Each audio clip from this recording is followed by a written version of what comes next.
Over a month since I've lost my father, and this has been the hardest period of my life that I've ever had. Today, I want to talk about my pops, my dad. I lost my dad. It's been a little bit over a month now, and there's not a day that has went by that I have not like seriously thought about him. When we thought that he actually was going to get a kidney transplant, and he received a call and they told him that his heart wasn't strong enough. I have other brothers and a sister, and we all asked my dad. We said we volunteered our kidneys, and my dad was steadfast with it. He didn't want to take a kidney from any of his kids because we all have children, and he didn't want to risk if any of our children needed kidneys. And he always would say, no. Your kidneys is for your kids if they need it, and you guys, if your brothers and your sisters need it, you give them your kidney. And that was his big thing. He would not accept none of our kidneys. And to this day, I'm still struggling with that. He wanted to make sure that even if the worst was to happen, which ultimately did, that we will be here for each other and we can help each other if that was something, because this is a disease that runs in my family, obviously. My dad, at the final moments of his life, we were able to get home hospice, which 12 hours, or somebody that has 12 months. Hospice is hospice. It's all around, we were able to bring my dad back home. He hasn't been in his house it was months since he actually was able to his house and see the new furniture and see everything that my mom was making the house more comfortable for my dad in the hopes that he would return. So we finally got him in, wheeled his bed in, and he was able to speak the first hour we got in the house, a little bit, just a little bit.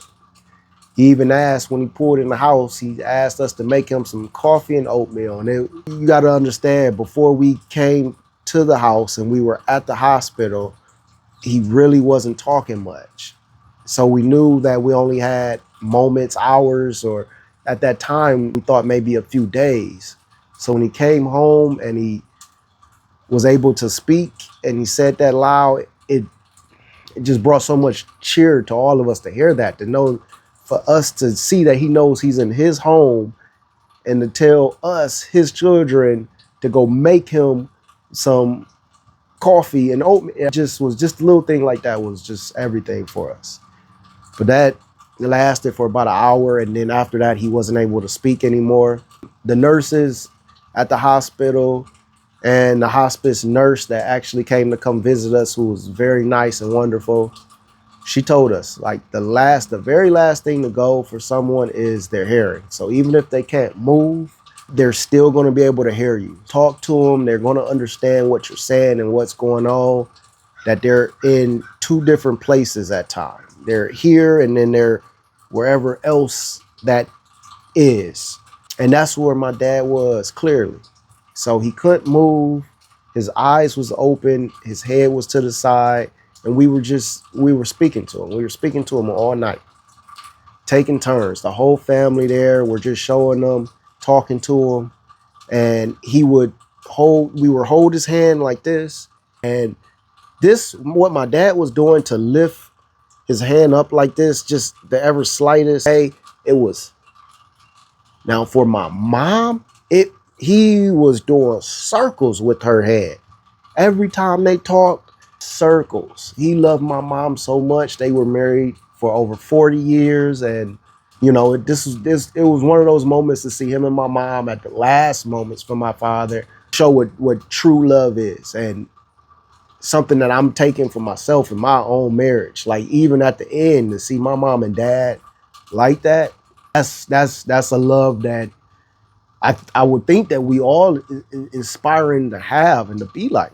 At least I know I am myself. I only can speak for myself, and you guys are listening. That's what I'm inspiring to be like. Let me just fast forward after all the arrangements was made, everything like that. And fast forward even more. We get to the funeral. I gave my own father's eulogy.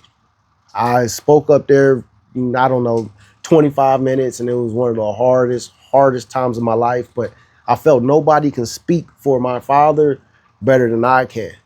And I made sure that everybody in the family knew how he felt about him. And it was difficult. It was very difficult speaking at your dad's funeral while you're looking at your dad on one hand, later somebody that is everything to you, your entire world. And then on the other hand, you're speaking to all your family who the majority of them feel the exact same way in many ways that you do. And they're saddened too. And you're trying to stay strong at your father's funeral. You're trying to stay strong for everybody, for your mom.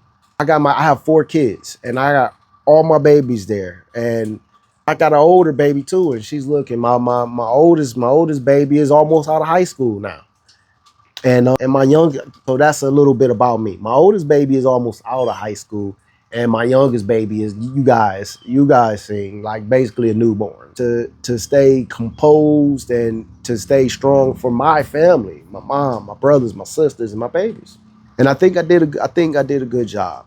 Fast forward to a little bit later, a couple weeks later now, we're all gone. Everybody who lives here is back there, deer over there. Of course, I'm bottom of the map. And just because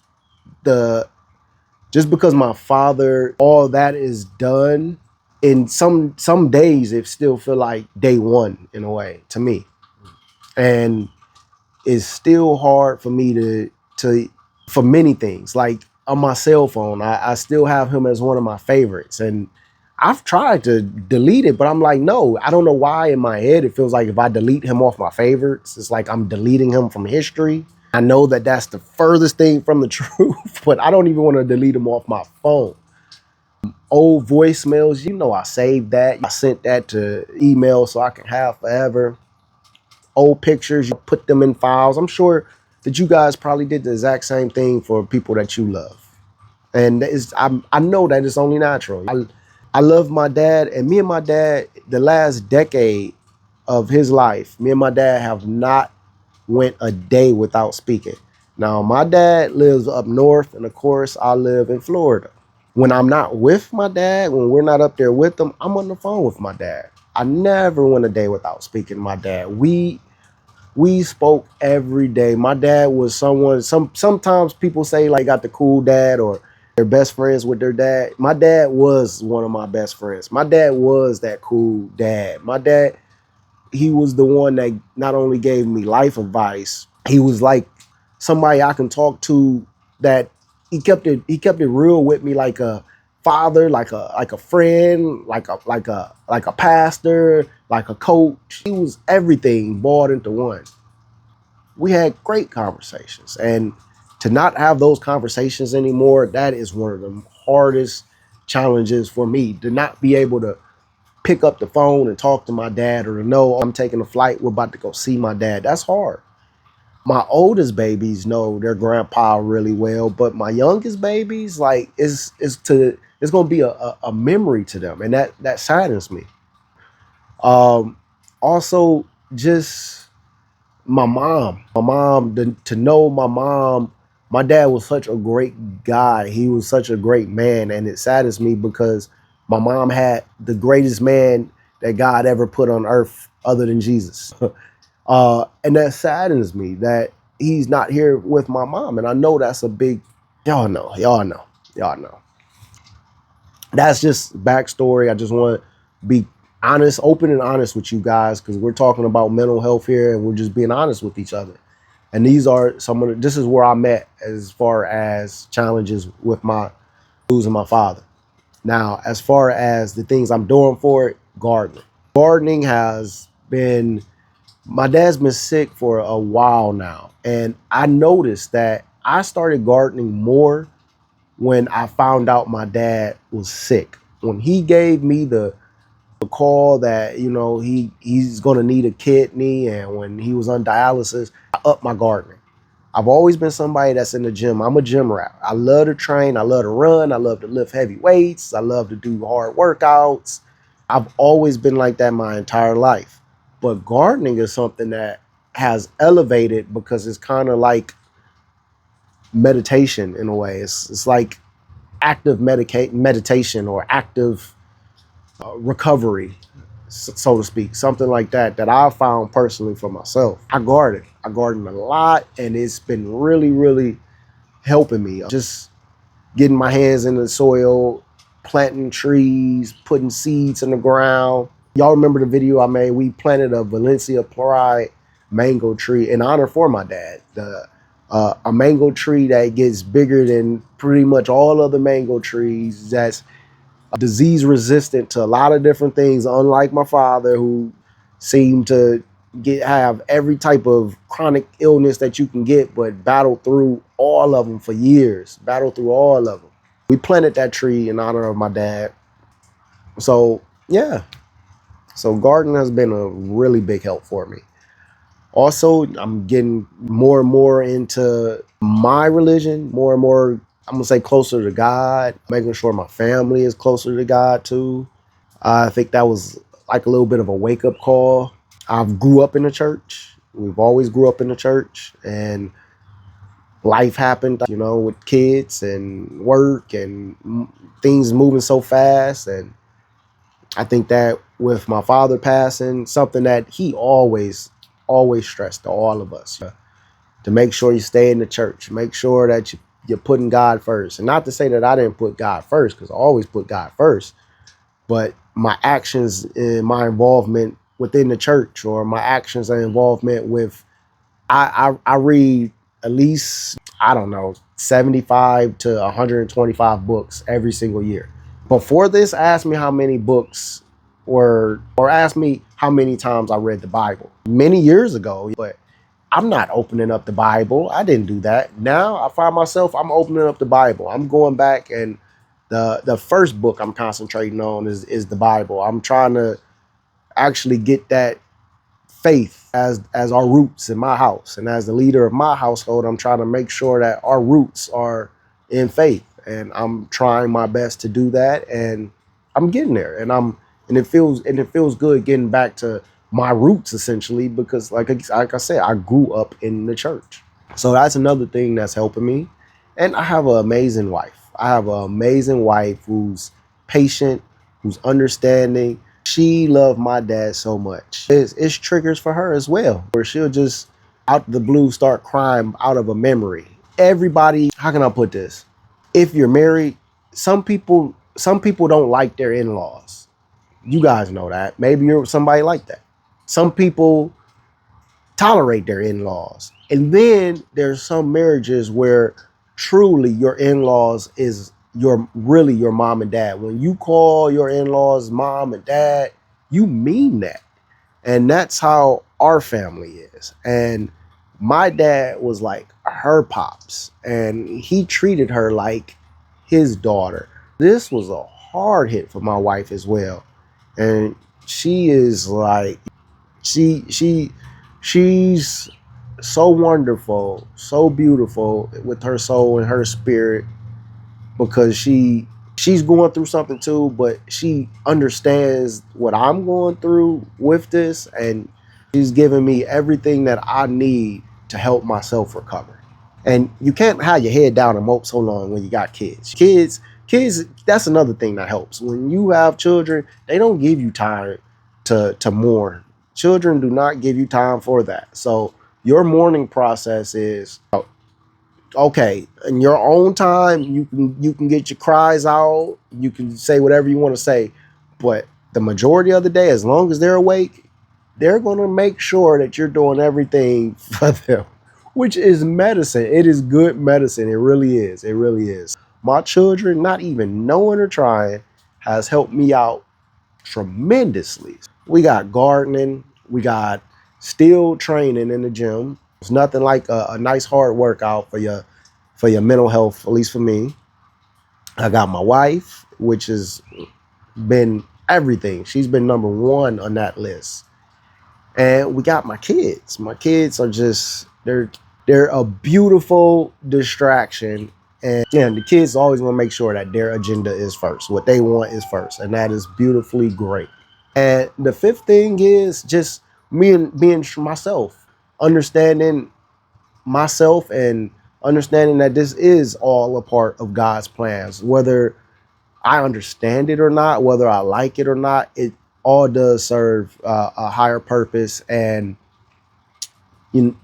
we all, at one point, we're all going to lose someone. We're all going to lose our parents. And as a parent, every parent wants to make sure that they're first. You never want to outlive your kids. That's just the worst thing imaginable in life. You never want to outlive any of your kids. My father, he came to peace with, what happened at the end. And when he knew that his final, he came to peace with it because he knew he had a strong family. He knew he had some strong kids who was going to be there for each other and be there for their mama. And my dad was a very, very, very religious man. He knew his God. He knew where he was going. And this was not anything that he wasn't scared. He wasn't scared to see his maker. He wasn't scared at all. And I hope to God that I can say that whenever it's my time, right? If you really think about it yourself and you ask yourself, if I was to go today, would I be scared? Or if I was to go tomorrow, am I nervous? Do I know where I'm going? Or do I think there's nothing after this? Or what? If you can't answer those questions, and then you can't in your heart say, no, I'm not nervous, I'm not scared, I know where I'm going, then maybe it's time to work on that. And that's kind of what I had to do when I asked those questions a few weeks ago. And that's what I'm doing. I'm getting back to where my mom and my dad raised me to be, in the church. And it feels good. This was a little vent moment. Thank you guys for watching this. If you stayed all the way to the end, please, if you lost a loved one, or if you just had any type of real bad trauma in your life, please, in the comments below, let me know how you doing, number one. And just let me know, what helped you get over it. Was it faith? Was it finding your faith again? Was it family, friends, gardening, maybe? I even spoke to someone before and they told me that they started marathon running and now they have ran over 20 marathons. And I understood what they're saying. Just running and hardcore training was a distraction because you didn't have time to think. You're always tired. And when you're done training, you go do your day, but you just want to go to bed. And you wake up and you redo it, and you might as well put that training towards something. Run a marathon. You're doing all that training, go run a marathon. And that's what they did. 20 marathons later, they enjoy it. Now they're a marathon runner. And they always have shirts of, I believe she lost her mom, and she always have a shirt of her mom when she's out running. It's pretty cool. Maybe it might be something I might look into. But again, thank you guys for watching. We got to stay on our mental health. Mental health is big. Mental health is something we all struggle with. Some of us might get it right, but a lot of us struggle with it at times. We all go through things. Life happens. And I just want to let you guys know I'm human. You see the food forest in the back. You see me planting, and everything looks beautiful. Everything looks great. I'm smiling. But yeah, I have pain. I'm going through something. And I'm just like you. I'm just like everybody else. Like, I have pain. I'm going through something. Just want to let you guys know what I'm going through. And I'm going to pray for everyone. I'm going to pray for all my subscribers. I'm going to pray for everyone who's in any type of pain, and pray for me as well. Thank you guys for watching. I appreciate it. And until the next video. All right, guys. Bye-bye.